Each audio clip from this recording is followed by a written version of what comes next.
Imagine standing in a room where the lights are glowing so bright they are physically exploding, where a 3-inch thick steel fire door is being ripped from its hinges like it's made of cardboard. In 2010, that was the reality on the Deepwater Horizon.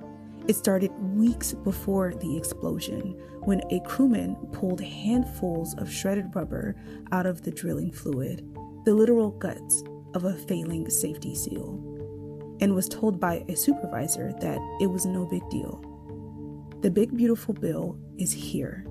The drills are returning to the Gulf, and the pace is ramping up. But as we rush toward energy dominance, we have to ask, are we actually safer, or are we just getting better at ignoring the rubber in the shack? I'm Charlie Morton, and this is Soul and Compass.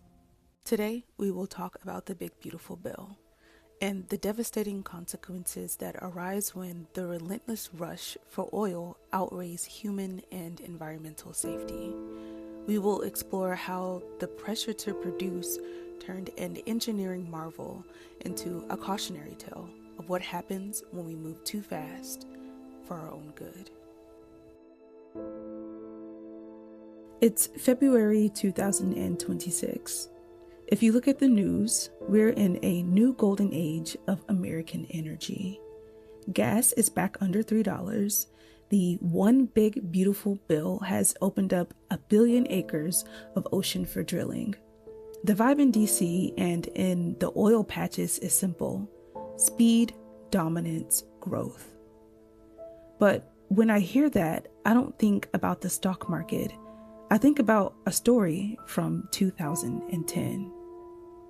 A crewman in the Deepwater Horizon was standing over the filtering machines, and he saw something that shouldn't have been there. He reached down and pulled out handfuls of jagged black rubber. It was the annular seal, the massive rubber gasket that was supposed to be the rig's primary safety valve. It was literally shredding itself. He walked those chunks into the driller's shack. He put the evidence right on the table. And the supervisor? He looked at it and said, "It's no big deal." That's the phrase that haunts me in 2026, because no big deal is exactly how the next disaster begins. We're living in a moment where red tape is seen as the enemy. The new administration has set a 28-day target for drilling permits, 28 days to approve projects that used to take months of rigorous safety reviews. We like to call the Deepwater Horizon an accident, but it was a math problem. BP was 6 weeks behind schedule. Every time the sun rose, they lost another $1 million. That's the pressure that makes a manager ignore handfuls of rubber in a shack. Today, we're seeing that same pressure, but on a national scale. When we prioritize energy dominance over every other metric, we create a culture where the people who notice the rubber are told to stay quiet so the drill doesn't stop. Take a look at the Atlantis platform. It's sitting in the Gulf right now, pumping 200,000 barrels a day.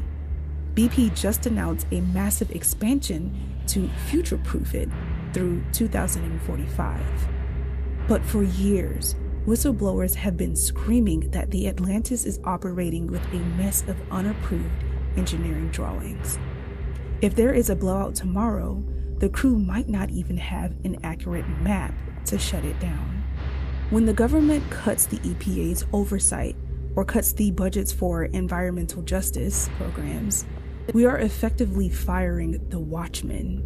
We're telling these companies, we trust you to regulate yourselves, just keep the prices low.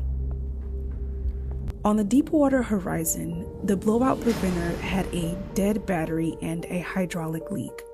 They knew it, but they were in a chest-bumping match over who was in charge of the schedule.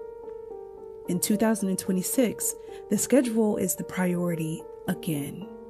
We are rushing to build LNG terminals and offshore hubs to power the AI revolution. But the pressure at the bottom of the Gulf doesn't care about AI. It doesn't care about gas prices. It only cares about physics.